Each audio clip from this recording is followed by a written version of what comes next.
A Polícia Federal foi na casa da mulher colher um depoimento do que ela falou, meu irmão. Caraca, se você não reconhece que você está debaixo do estado policial. E o que eu quero dizer? Quando uma sociedade chega ao ponto de ter um julgamento como esse do Marco Civil da Internet, sem sequer saber qual vai ser o resultado, se os ministros do STF vão votar pela censura ou não, e vários já tendo votado, né, pela censura, é o que eu digo, é um problema civilizacional. Algo muito pior já tomou conta do imaginário popular da sociedade. Tem um jurista alemão chamado Friedrich Savini. Sei lá como é que se diz o nome dele em alemão. Savini deveria ser francês, né? Mas ele é alemão. E ele tem uma teoria muito interessante. Ele chama de Volksgeist. Né? Volksgeist é alemão para o espírito do povo. Né? Volkswagen era o carro do povo. E Volksgeist é o espírito do povo. E ele defende que o espírito do povo é anterior e superior ao Estado. E que é desse espírito que brota, dentre outras coisas, o direito. Ou seja, a lei, e toda a ideia por trás da lei comum é basicamente essa, mas a lei é o reflexo do espírito do povo. Em qual sentido a gente pode dizer que se o Supremo Tribunal Federal está disposto a adotar essa linha de pensamento de que a censura prévia é aceitável, é porque esse pensamento já está na sociedade há muito tempo. É um pouco parecido também com o que eu falo da doutrina Breitbart, que a política está rio abaixo da cultura. Ou seja, se algo chegou na política é porque ele foi aceito pelo primeiro e assimilado pela cultura popular. E por que eu estou falando isso? Porque eu acredito que uma boa parte da população brasileira abraça a ideia da censura a depender de contra quem for. Eu volto a dizer, seja sincero, examine o seu coração. Se eu tivesse hoje a opção de censurar a Globo e todos os seus programas, sem ser punido por isso, bloquear a conta da Daniela Lima, da Mônica Bergamo, você faria? Responda aqui no chat para mim, do fundo do seu coração. Fala, seja honesto. Você faria? Porque é aí que mora o grande problema. Se isso é debatível entre a direita, e a gente encontra na direita quem apoie, entre a esquerda, isso obviamente se torna um princípio indiscutível. Por isso que a gente vê notícias como essas daqui, que nem repercutem como deveriam. Afinal, grande parte das pessoas não vê o problema por trás dela. Olha a notícia do Metrópolis.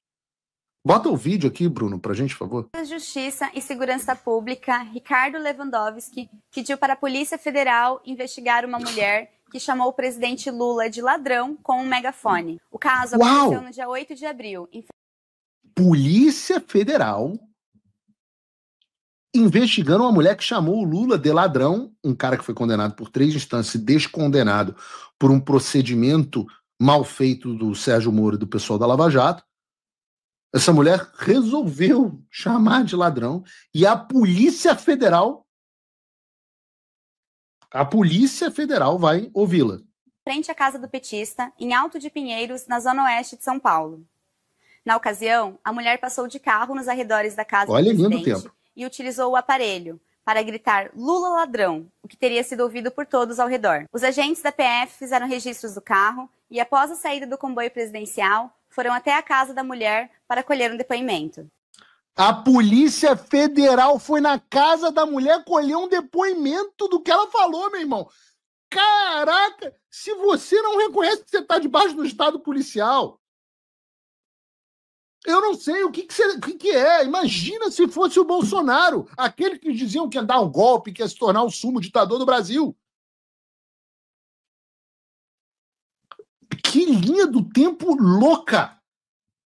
Se você voltasse para o Brasil de 2018 e dissesse que isso ia acontecer, eu diria para você que era impossível. Talvez o Olavo de Carvalho dissesse que era possível.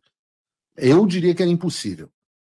Aliás, o Olavo já dizia que era possível, dizia que ia acontecer. Hashtag Olavo tem razão.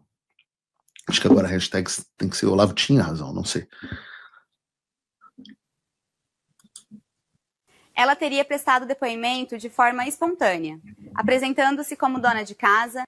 Super espontânea. A Polícia Federal bate na porta da sua casa. É uma coisa pouco intimidadora. E dizendo que não achou que sua atitude fosse dar problema. No dia Tadinha, a mulher achou que tinha liberdade de expressão no Brasil. Deve ser uma dessas pessoas que acompanhava o Paulo Figueiredo Show, mas aí resolveu que depois de 2022 ficou muito chateada com a política e nem acompanha mais.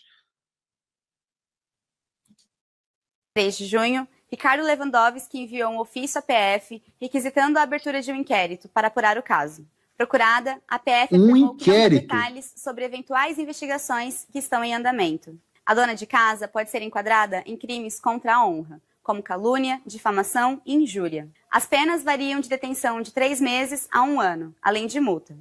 Quando direcionados a autoridades, como o presidente da República, presidentes das casas legislativas ou do Supremo Tribunal Federal, a pena aumenta para de 1 a 4 anos de reclusão, conforme determina a lei. Para mais informações sobre o caso, acesse metrópolis.com.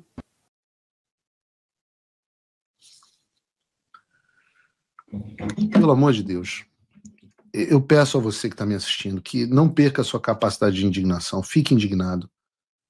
Essa é uma notícia muito mais grave do que o Metrópolis fez parecer. Obrigado por chegar até aqui. Para assistir este vídeo completo, acesse o nosso site. Essa é a sua TV brasileira nos Estados Unidos.